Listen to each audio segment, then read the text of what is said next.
7 अक्टूबर 2023 अर्थात आज के कुछ दिन ही पहले जब हमास के द्वारा इजराइल पर एकाएक अटैक किया गया और इजराइल के बहुत अधिक संख्या में नागरिक मारे गए, 1000 से अधिक संख्या में इजरायली नागरिक, निर्दोष नागरिक मारे गए, तो पूरी दुनिया में एक तरीके से हलचल मच गया कि अब इजराइल को रोकना संभव नहीं है।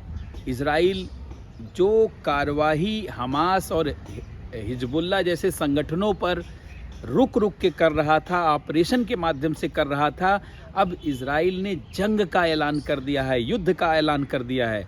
और इजराइल के युद्ध का लक्ष्य है कि उसके विरुद्ध जो आतंकवादी संगठन है, हमास जैसे संगठन को समूल विनाश कर देना। ऐसे में आप देख रहे होंगे कि अरब के देशों में एक हलचल मचा हुआ है। खासकर अरब के देशों में हलचल इस बात को लेकर के कम मचा हुआ है कि फिलिस्तीन को संरक्षित किया जाए, फिलिस्तीन के अस्तित्व को बनाकर रखा जाए, बल्कि इसलिए ज़्यादा मचा हुआ है कि मुस्लिम देशों में कौन अपने को अगुआ नेतृत्व के रूप में पेश कर सकता है, इस बात को लेकर के हलचल ज़्यादा मची हुई है।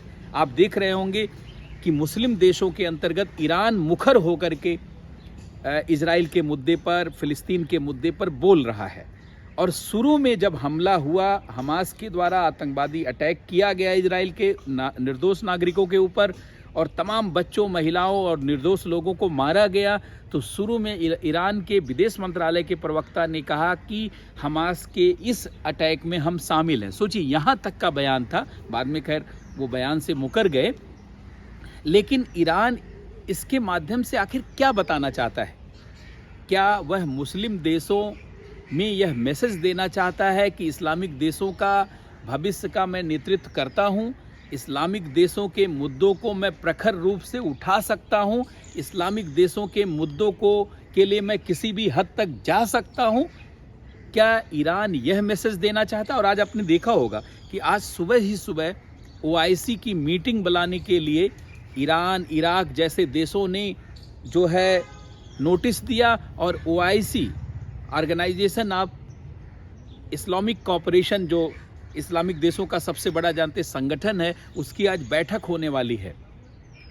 इन सब के माध्यम से आप देख रहे होंगे कि ईरान यह दिखाना चाह रहा है कि इस्लामिक जगत का नेतृत्व वास्तव में वही करता है, जबकि आप जानते होंगे इस्लामिक जगत का नेतृत्व करता सऊदी अरब अपने को मानता है।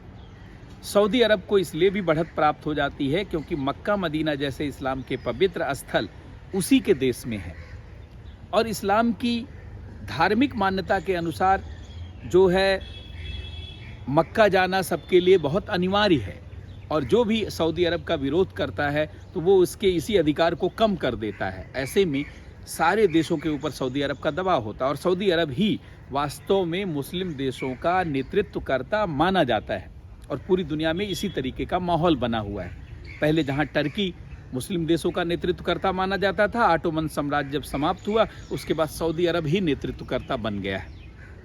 लेकिन ईरान के अंदर यह भावना है कि वही नेतृत्व करता। अब जरा ध्यान से इस पूरी बात को समझने का प्रयास करें। आप सभी लोग जानते होंगे कि मुस्लिम समुदाय मुख्यतः 2 धड़ों में बटा हुआ है, 2 समूह में बटा हुआ, सुन्नी और शिया।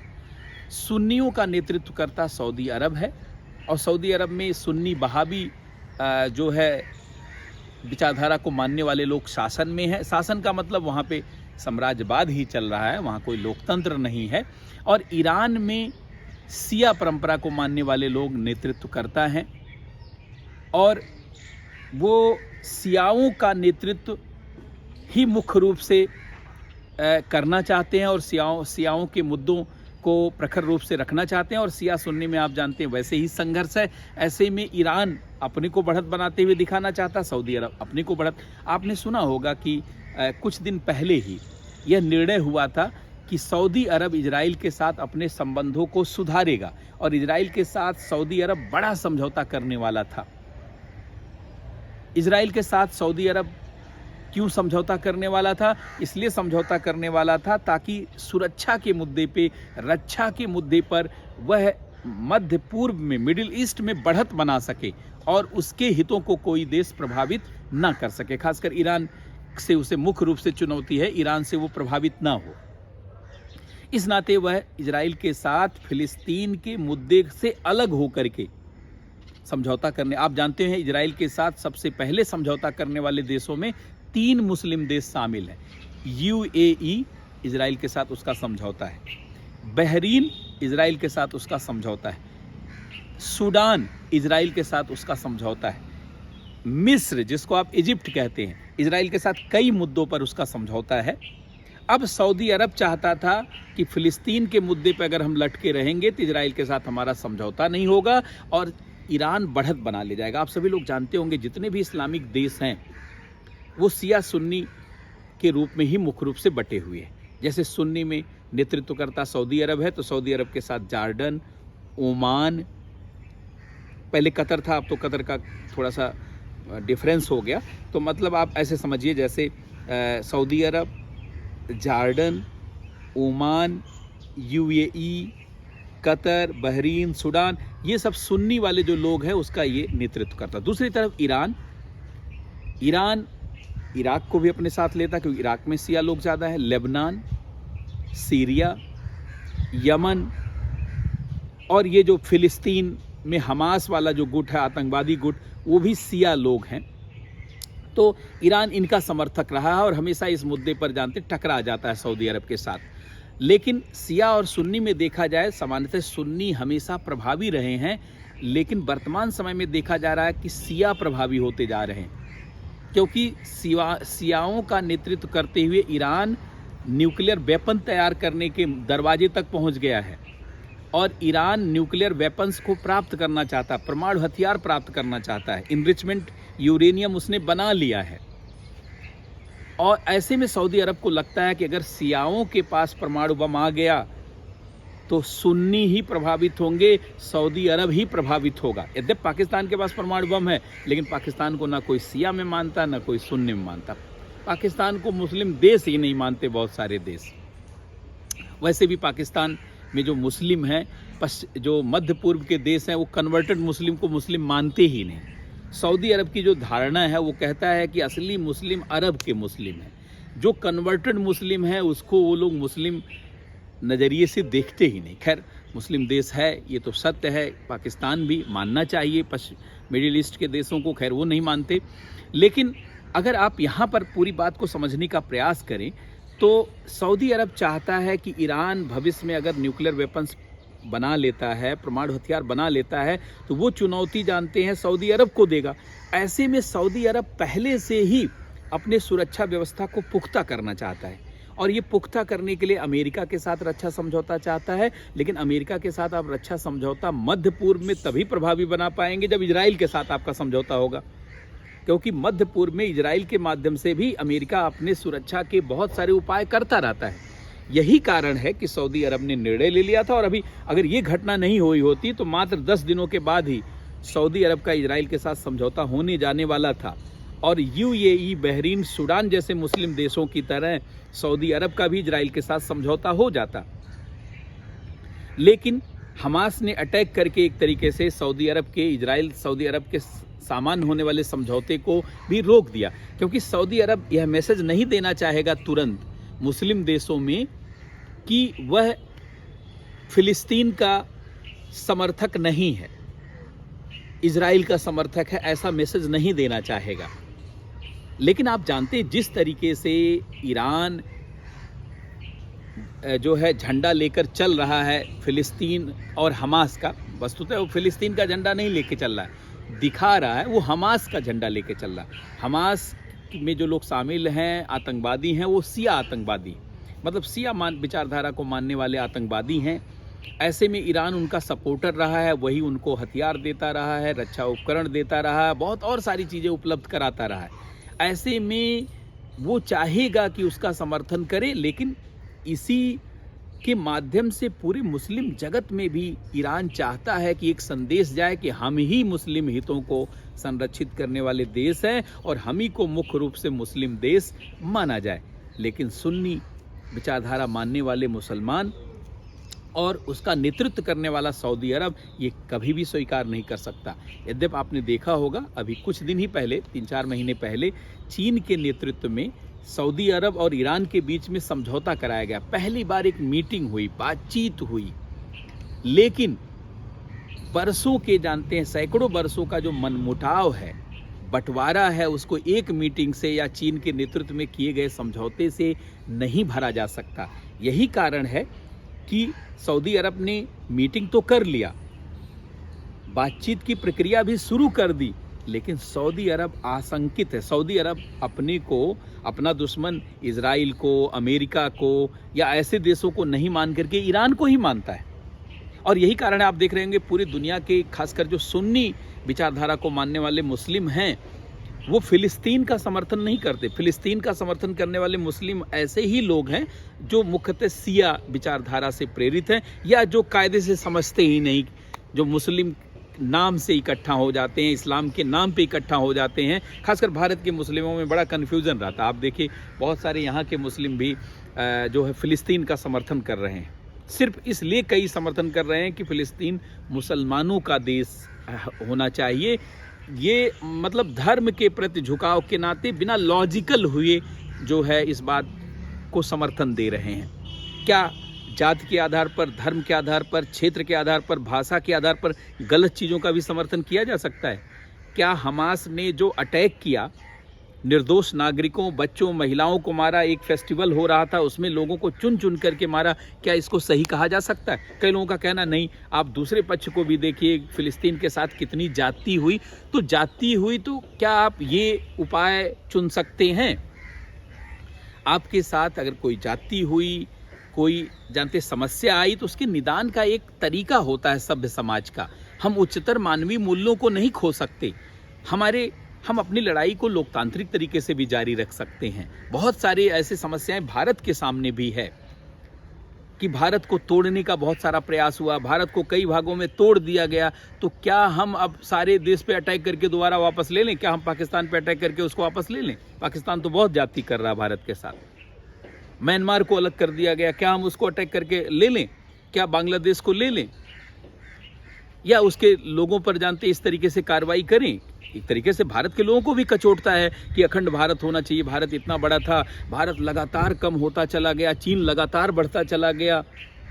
तो ये भारत के लोगों में भी इस तरीके की विचारधारा है कि हमारे देश को जानबूझ करके छोटा किया गया, जानबूझ करके हमारे देश को बांटा गया, या कुछ लोगों ने, जानते बांटने वाले लोग, अंग्रेजों ने बांटो और राज करो की नीति ही चलाया। लेकिन इसके लिए हम कोई अनफेयर मीन्स का प्रयोग नहीं कर सकते।